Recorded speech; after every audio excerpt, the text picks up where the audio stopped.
Bom, pessoal, meu nome é Afonso Mel Rocha, eu sou consultor na área de compliance e gestão de riscos. Tenho já uma experiência já considerável nas áreas de gestão de riscos, a área de auditoria interna e a área de compliance do segmento financeiro.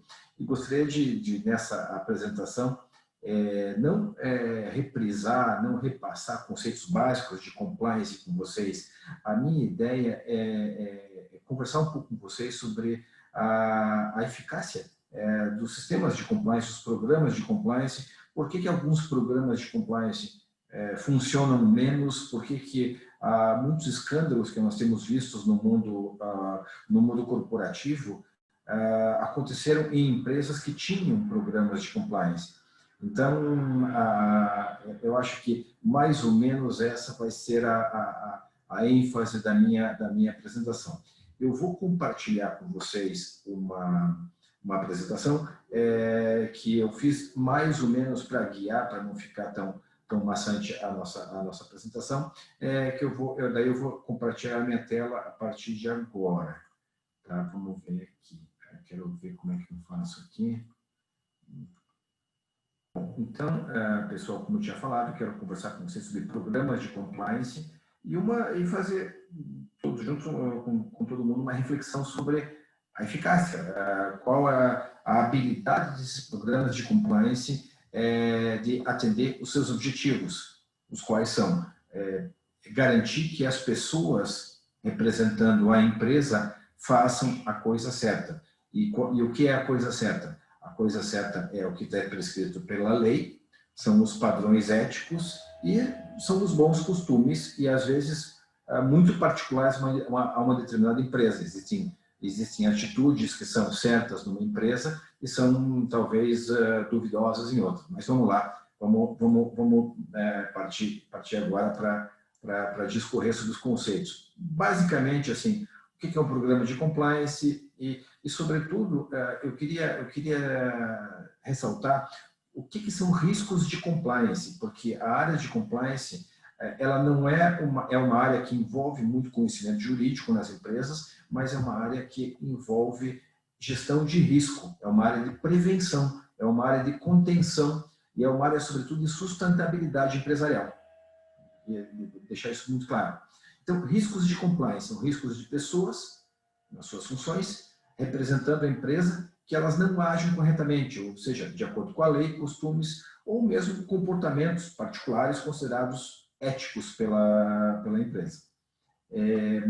Diante disso, quais são os riscos de compliance no mundo corporativo? Essa lista não é taxativa, eu posso ter muitos riscos de compliance, isso vai muito de encontro à cultura empresarial. Eu posso ter muitos riscos de compliance que não estão listados aqui, mas essa lista numa empresa, na minha experiência do segmento financeiro, talvez, e eu admito, ela pode estar muito e deve estar enviesada para o segmento financeiro, mas é mais ou menos como uma grande corporação acaba dividindo, acaba compartimentando seus riscos de compliance por uma questão de metodologia. Mas não existe um certo e errado, não existe uma metodologia definitiva.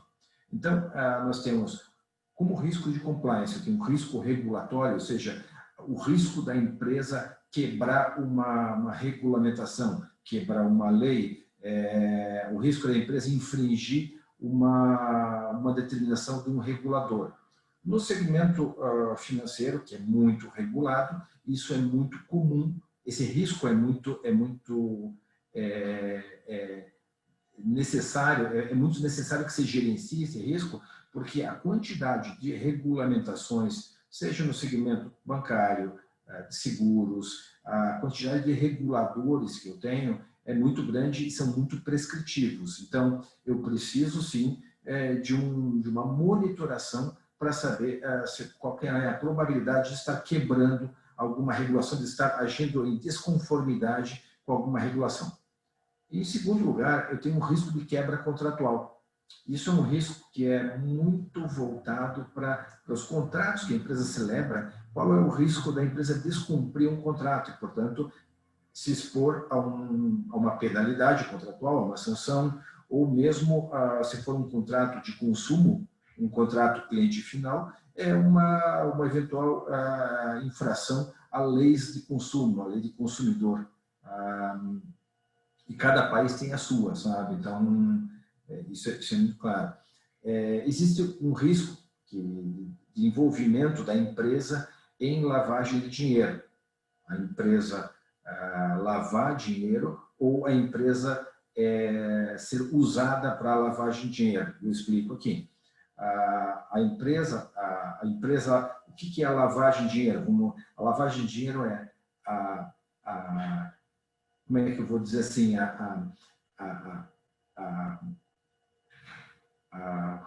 como é, eu tenho um crime antecedente, que produz um resultado financeiro e eu preciso, a partir desse resultado financeiro, eu preciso transformar esse resultado em dinheiro legal. Eu tenho que transformar um dinheiro ilícito, eu tenho que dar uma aparência lícita para um dinheiro de origem ilícita. E esse dinheiro ilícito normalmente é produto de fraude, corrupção, narcotráfico, de crimes antecedentes.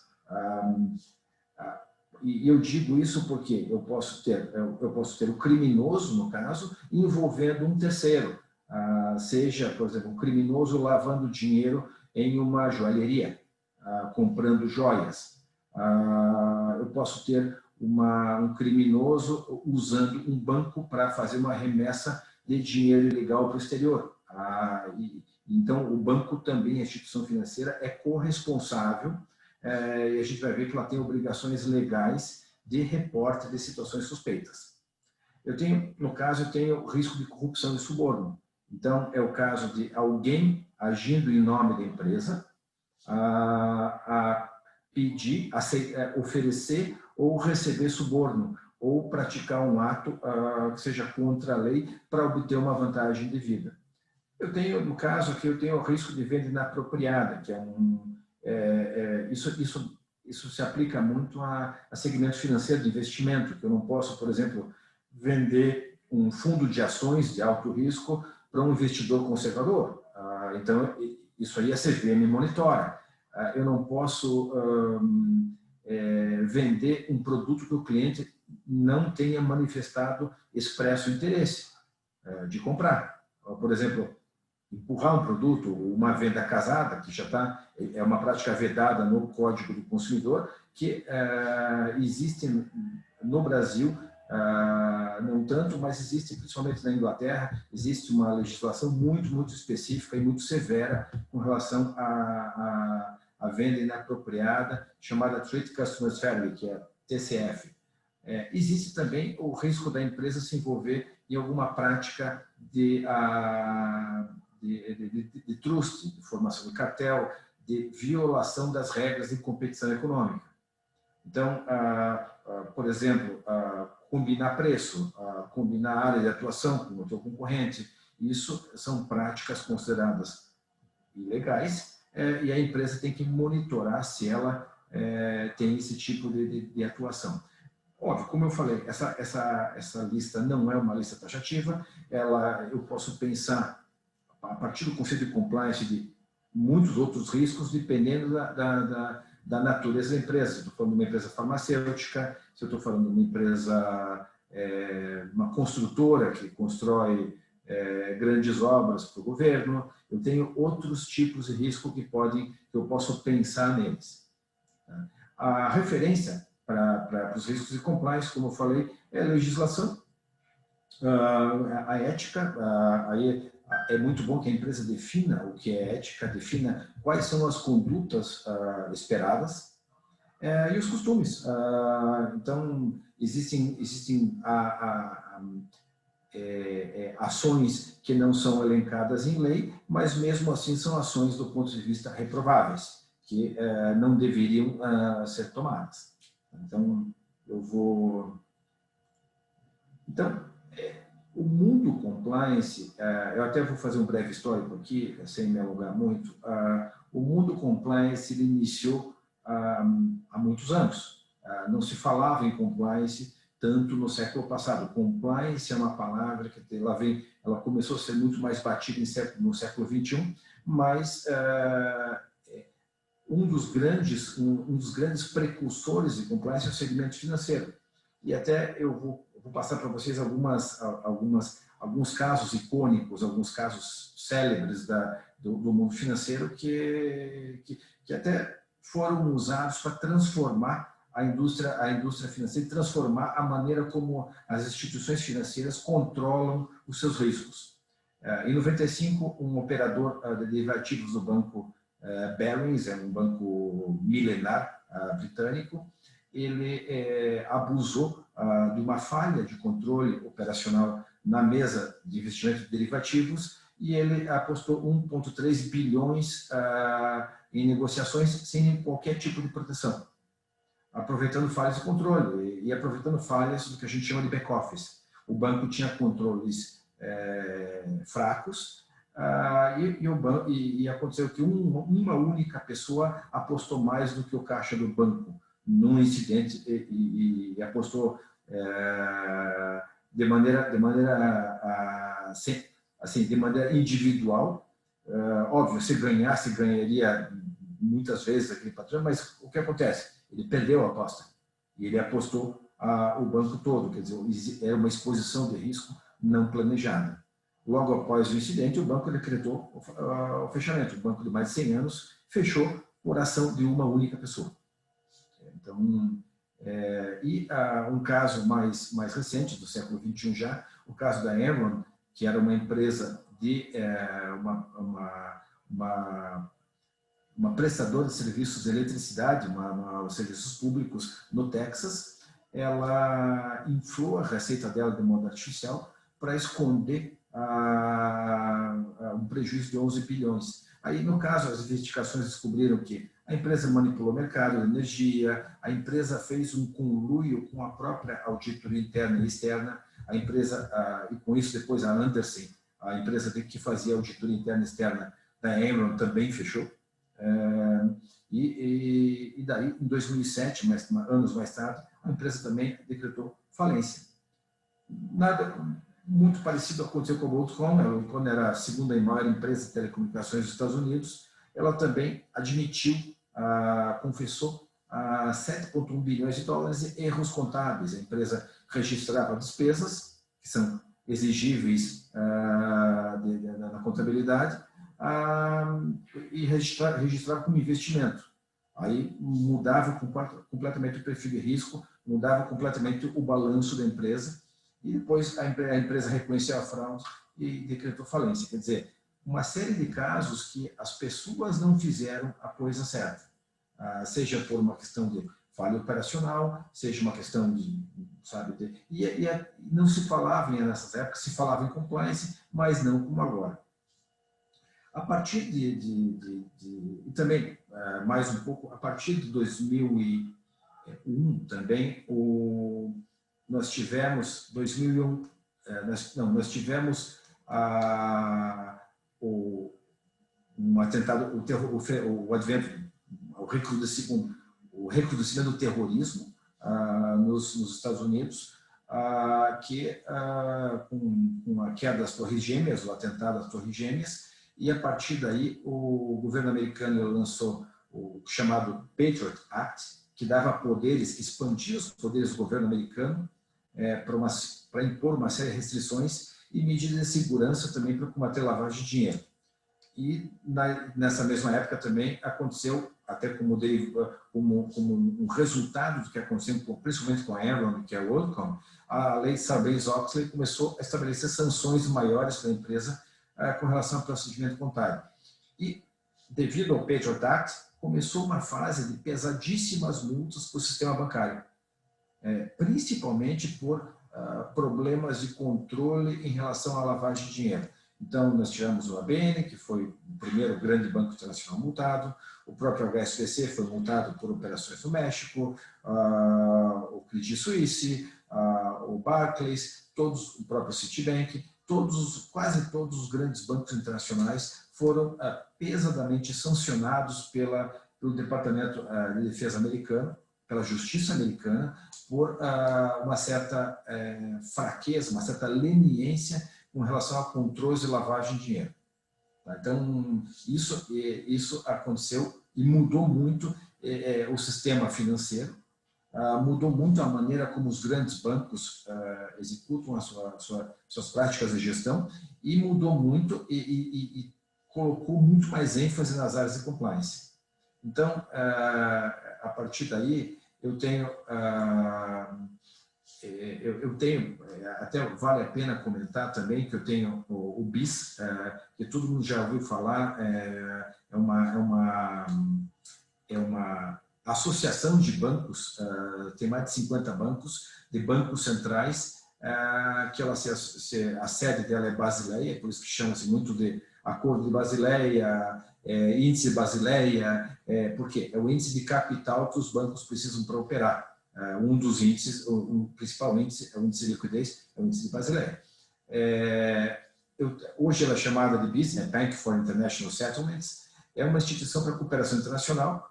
Daí ela começou a padronizar também entre N outras atividades. Imagine, é uma cooperação, estabelece padrões de operação de bancos centrais. Ela também estabeleceu padrão para reguladores para compliance. Então, ela publicou um paper em 2005, que ainda é muito atual, chamado Compliance Functioning Banks. Então, pela primeira vez, a gente começou a definir melhor o que compliance no começo do século XXI, a gente começou a definir melhor e padronizar o que se espera da área de compliance. Aí eu tenho outras legislações também muito rigorosas, a legislação UK Bradley Act, que também ela traz para a cena uma preocupação muito grande com corrupção e suborno, muito, muito, muito rigorosa, tanto a UK Bradley Act e a FCPA americana, que estabelece pena de prisão, multa e restringe uma série de práticas. Estabelece a necessidade de registrar brindes de hospitalidade e tudo mais. Então, traz, além da lavagem de dinheiro, eu coloco também na mesa uma necessidade de monitorar riscos das empresas se envolverem ou apoiarem ou serem cúmplices em casos de corrupção e suborno. Então, é muito importante ver. E no Brasil,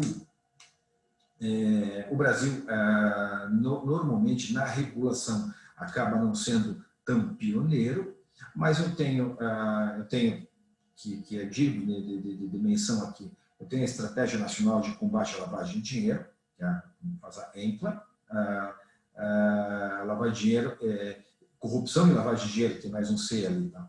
E eu tenho, o Brasil, ele também é um país signatário do Pacto Global das Nações Unidas, que ele estabelece elementos, estratégias com relação a 10 princípios universais, que também incluem uma agenda anticorrupção, que a corrupção é considerada um mal do mundo que deve ser combatido e também por orientação das Nações Unidas.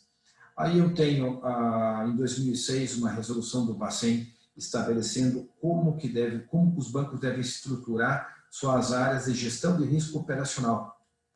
E nessas áreas, e uma das áreas de gestão de risco, embaixo da gestão de risco, é a área de compliance.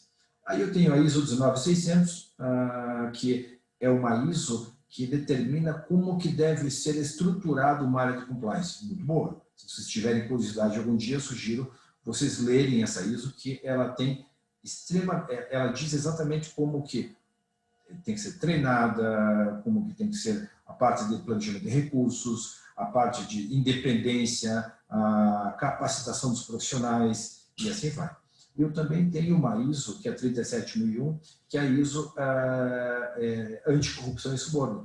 Então, hoje, para eu saber se uma empresa, uma boa métrica, um bom padrão, uma boa referência para saber se uma empresa ela implementou um bom programa de compliance em relação à corrupção e suborno, é ISO 37001. Eu tenho também, que é digna de nota, que a Lei 9.613, que é a lavagem de dinheiro, que também ela foi seguida por uma circular, a 3461, e que foi substituída agora em janeiro pela 3978. Essa circular do Bacen, ela detalha tudo que os bancos e as demais empresas obrigadas elas devem fazer em relação à monitoração de atividade suspeita de lavagem de dinheiro. Então, eu digo banco e empresa obrigada porque não são só bancos que precisam reportar ao famoso COAF, que é o Conselho de Atividades Financeiras, que monitora, que consolida essas informações sobre lavagem de dinheiro. São joalherias, contadores, seguradoras, consultorias, existem vários segmentos que são empresas, que são consideradas empresas obrigadas a reportar atividades suspeitas de lavagem de dinheiro para o COAF. Então, isso tudo, eu estou dizendo que a área de compliance ela foi engordando, ela foi assumindo, as suas responsabilidades foram se esclarecendo ao longo do tempo. E daí eu tenho, só para mencionar um pouco para vocês a estrutura de governança corporativa, eu tenho o que é governança corporativa? Uma palavra muito falada e pouco definida muitas vezes, né? A governança corporativa é um conjunto de práticas, procedimentos para dar transparência, para dar equidade de tratamento dos acionistas, quer dizer, eu não posso privilegiar um acionista em relação a outro de igual categoria. A governança corporativa também estabelece normas rigorosas para a prestação de contas e responsabilidade corporativa. Aí, no caso, social, ambiental, e por aí vai, de sustentabilidade, muitas vezes. E para que uma das disciplinas fundamentais para que esses 4 pilares se realizem é a gestão de risco, quer dizer, eu preciso saber qual é a probabilidade da empresa atingir os seus objetivos. Então, eu preciso elencar todos os riscos, todos os eventos que podem impactar o atingimento do objetivo estratégico da empresa. Vou te dar um exemplo. Vale do Rio Doce, Brumadinho. A Vale do Rio Doce ela deveria ter antecipado que a barragem poderia ruir. Sim, faz parte da gestão de risco e, inclusive, os riscos, os controles, a sofisticação dos controles deve ser proporcional ao risco, ao impacto, à hipótese de pior caso, que é o impacto daquele risco. Então, no caso, em retrospecto, né, é mais fácil falar depois do ocorrido, mas sim, houve uma falha na gestão de risco, na previsibilidade daquele evento. Então, para identificar o que a gestão de risco faz, a área de compliance é uma área de gestão de risco, ela elenca os eventos que podem impactar o atingimento da empresa, ela estabelece a probabilidade dessa ocorrência, o impacto, no caso seria a hipótese de pior caso, né? Ela elenca também os controles existentes, ou se não tem controle, ela faz uma avaliação sobre a eficácia desse controle, porque às vezes um controle ele existe, mas ele não é eficaz. Às vezes até pior do que não existir, porque você pensa que está controlado, mas um controle não te dá o resultado que se espera. E ela também coordena os planos de remediação, quer dizer, os planos de mitigação de risco. Não vou entrar em muitos detalhes aqui, mas eu vou colocar em contexto depois para vocês riscos de compliance também. E daí, falando um pouco mais sobre pilares de programa de compliance, que exatamente é um programa de gestão de risco, eu tenho políticas e procedimentos, eu tenho definição de responsabilidade do compliance officer, e até definir um compliance officer se a empresa não tem. A ideia é criar também um comitê de compliance, conduta e ética para dar transparência para essas decisões de compliance, que às vezes são grandes dilemas empresariais.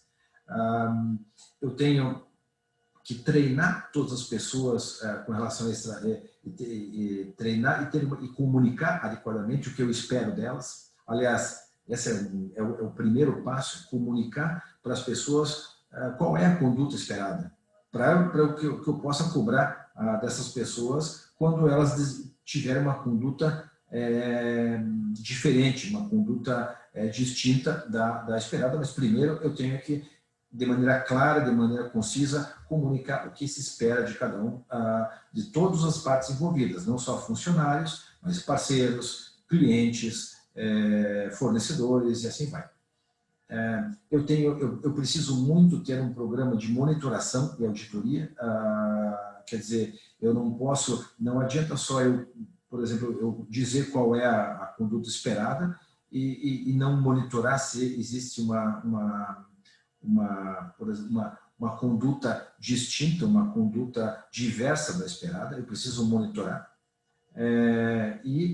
eu preciso também ter uma política de reação a incidentes e mesmo até acolhimento de eventuais denúncias de conduta não esperada.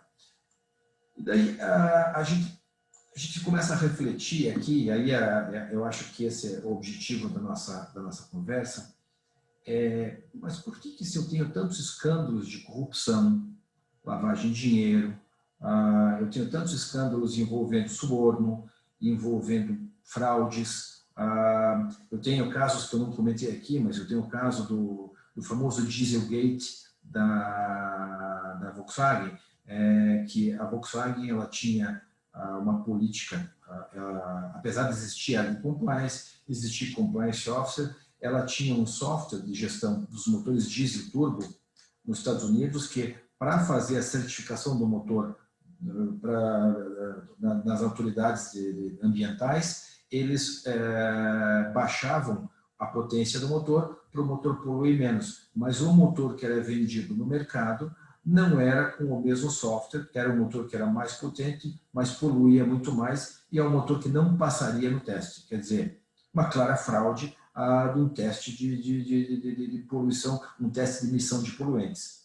E isso tudo era conhecido internamente na empresa, foi uma fraude interna, que basicamente o tom corporativo da empresa, a empresa estava estruturada, desde a área de desenvolvimento de TI, estruturada para burlar uma lei americana. A empresa foi pesadamente multada, o seu compliance officer foi preso.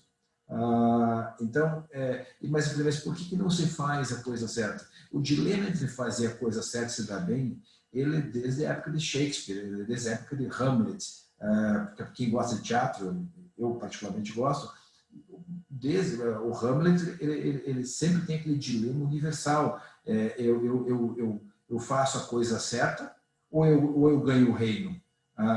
Então, o ser humano sempre tem aquele dilema de fazer a coisa certa ou fazer a coisa errada. Nós temos julgamentos morais, e muito baseado nisso, nós temos, é por isso que nós temos a monitoração, nós temos modelos de monitoração. Primeiro, nós dizemos para as pessoas o que nós esperamos delas, o que é o certo ou o errado, e depois nós monitoramos para saber se as pessoas agem de maneira diversa, porque existem várias razões: conforto, falta de coragem, interesse pessoal, objetivo de obter uma vantagem de vida, daí já começam comportamentos mais reprováveis, vamos dizer assim. Mas todos nós não fazemos coisas não as melhores em algum momento da nossa vida. Ninguém faz coisas 100% certas 100% do tempo. Então, nós temos que medir, por isso que nós temos que medir, criar modelos de medição para saber o quanto as pessoas estão diferindo a sua conduta do modelo de comportamento esperado. Por que as pessoas agem correto e incorretamente? A empresa tem que refletir e dar as condições para as pessoas agirem correto e incorretamente. E, por exemplo, e dar as condições para que a empresa prospere e aufira a sua receita nessas condições e ao mesmo tempo mitigue esses riscos. Eu tenho certeza que ninguém na Vale do Rio Doce, antes de Brumadinho, falou assim: não, assumidamente eu vou operar dessa maneira, eu não estou ligando para as pessoas que moram abaixo da barragem. Não, isso provavelmente, muito provavelmente, eu estou certo, isso não aconteceu, mas nós temos que entender como é que essas decisões acontecem na empresa e quem que banca essas decisões. Porque muitas vezes agir em compliance custa mais caro, agir em compliance implica numa receita um pouco menor, mas agir em compliance dá uma sustentabilidade no longo prazo para empresas muito maior. Então, muito se fala hoje de fundos de investimento que olham parâmetros ESG, que é sustentabilidade, governança e práticas de meio ambiente, sabe? Então, muito se fala nisso agora. E eu tenho que também monitorar, eu coloquei ali também, conflitos de interesse. Por exemplo, assim, eu estou colocando essa pessoa num contexto que existem conflitos de interesse. Por exemplo, alguém que é um colaborador, um funcionário que de uma área de compras, por exemplo, ele tem uma pessoa revisando as suas compras, ou ele pode comprar do pai dele, ele pode comprar do irmão, ele pode privilegiar alguém em detrimento da empresa, por exemplo, o que no caso seria uma fraude, em detrimento do interesse da empresa. Então, fazer a coisa certa, às vezes ela precisa de suporte político da empresa. Isso tudo, então, é fundamental que o comitê de governança da empresa, o comitê de ética, compliance, se envolva nesses riscos, se envolva na monitoração e se envolva para dar suporte a como as pessoas agem, aos riscos associados a cada atividade. Então, quando eu tenho uma empresa, normalmente falar de compliance, estar em compliance, custa um pouco, olhando no curtíssimo prazo, sim, custa um pouco mais caro. Um programa de compliance é um investimento, mas é um investimento que pode dar sustentabilidade para a empresa a longo prazo.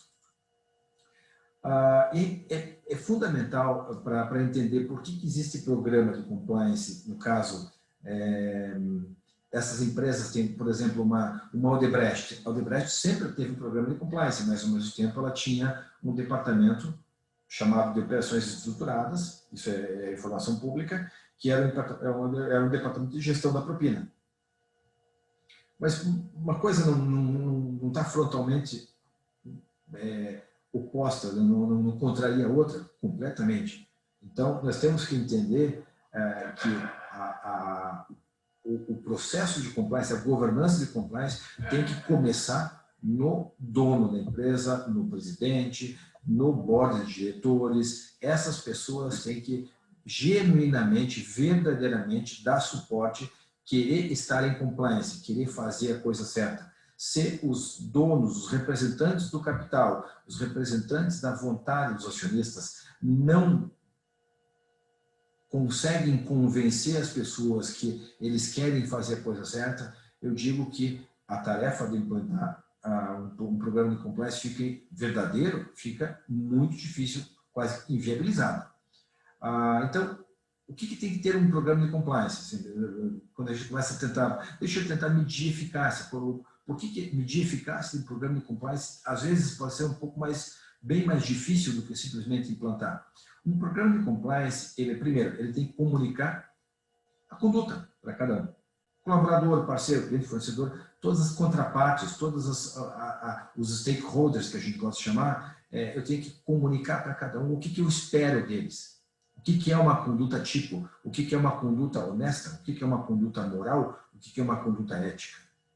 Então, é possível eu escrever uma conduta, uma lista maravilhosa, geral, universal? Não, não é possível. Isso é uma lista dinâmica que por isso é muito importante ter um compliance officer, ter uma estrutura de compliance acessível para, inclusive, resolver dúvidas, porque ética é discussão, ética é reflexão.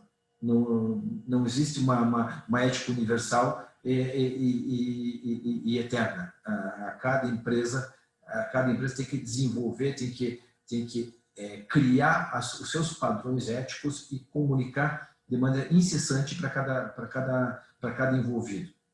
Satisfeito de uma vez que eu comuniquei para as pessoas o que eu espero delas, eu tenho que ter mecanismos de aferir se as pessoas estão se comportando dessa maneira. É a mesma coisa se eu falar assim, eu preciso de eu preciso que as pessoas não dirijam dentro do limite de velocidade.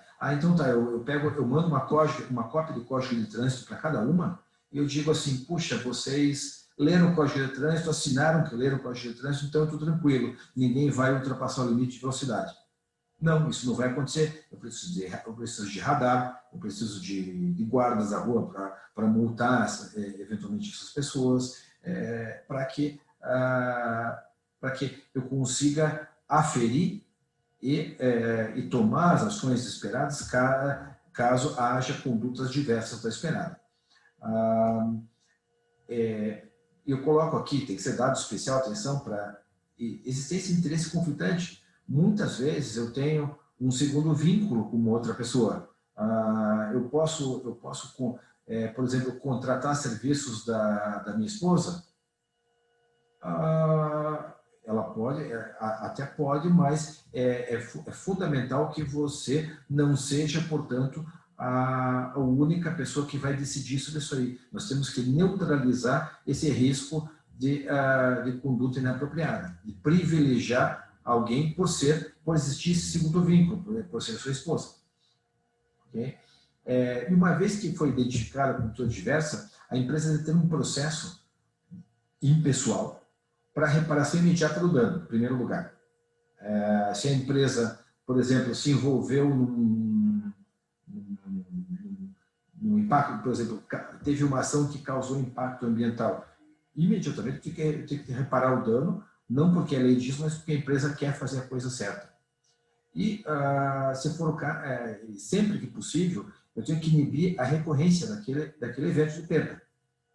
Então, isso quer dizer, eu tenho que minimizar aquele risco a partir dali, ajustando os controles conforme necessário.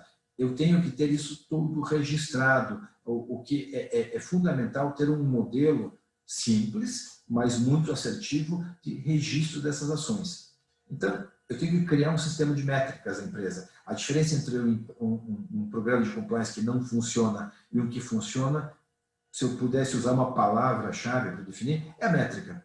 Então, eu tenho que definir, por exemplo, eu tenho que ter uma definição de prioridades claras pela diretoria. Como é que eu meço se a diretoria definiu prioridade clara? Eu vejo se ela tem comitê, se a diretoria priorizou, se a área de compliance tem orçamento, se a área de compliance faz parte da estratégia empresarial. Eu vejo se a empresa tem um plano estratégico que envolve compliance nesse plano estratégico, envolve a mitigação do risco de compliance, do risco de compliance nesse plano estratégico. E vejo como é que foram as decisões pregressas da empresa com relação a temas de compliance.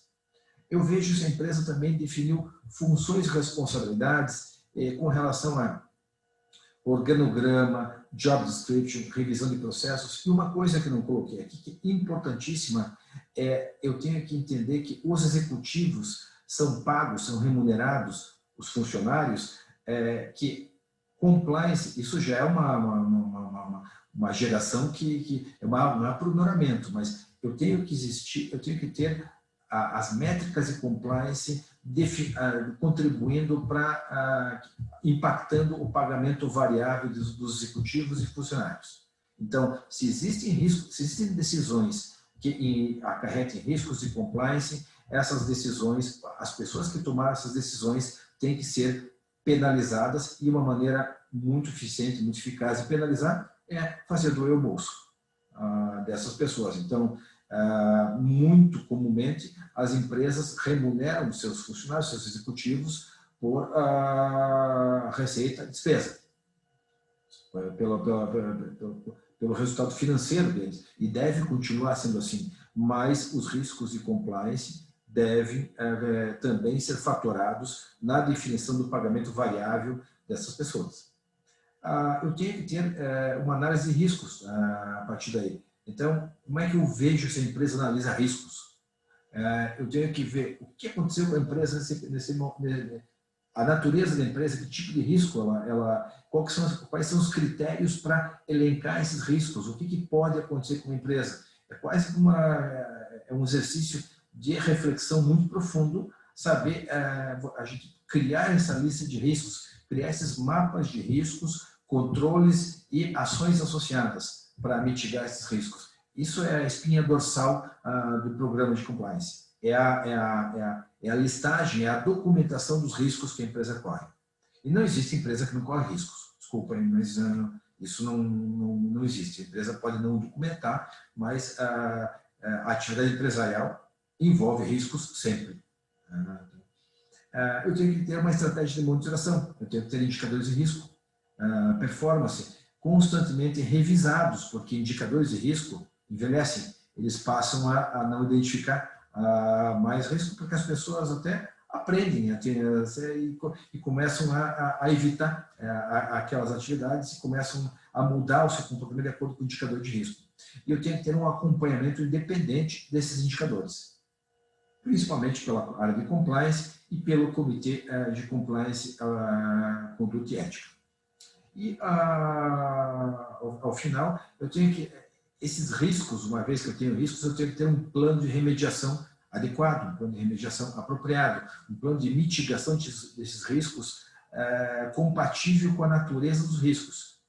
Coisa que, por exemplo, como eu mencionei uma vez aqui, agora é fácil usar esse exemplo, porque é um exemplo muito triste, mas demonstra muito claramente para a gente o quanto complexa consegue se tornar a gestão de uma grande empresa, que é o caso de Brumadinho e Mariana, que a gente tinha o risco, a gente tinha uma série de ações que agora em retrospecto também é mais fácil falar, que eram requeridas, a gente tinha medições que deveriam ter sido feitas nas barragens, não foram feitas, tinha uma série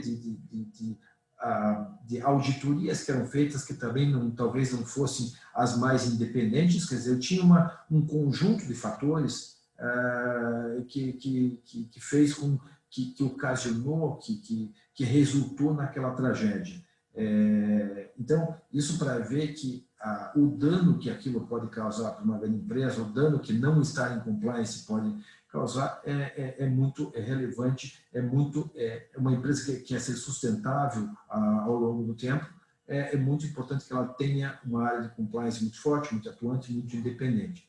É isso que eu queria passar para vocês. Eu acho que cada vez mais as empresas elas precisam ter uma responsabilidade social, elas precisam fazer a coisa certa, até para atrair investidor.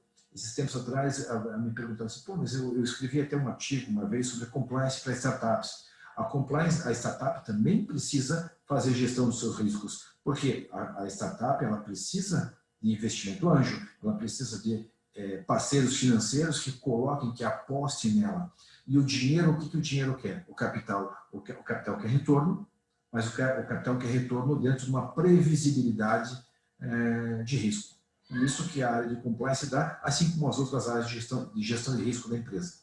É isso que eu queria passar para vocês, eu queria agradecer o tempo de vocês, a oportunidade de conversar um pouco sobre como que eu vejo o mundo de compliance. A gente tem muitos programas de compliance que são mero papel, e a gente precisa transformar os programas de compliance em ações, em programas eficazes, em ações que sejam dentro dos custos da empresa, da política de investimento da empresa, sejam apropriadas para efetivamente mitigar os riscos que a empresa corre no mundo de compliance. Então, esse é o objetivo e para isso que a gente trabalha aqui. Tá bom? Muito obrigado a todos e até uma próxima.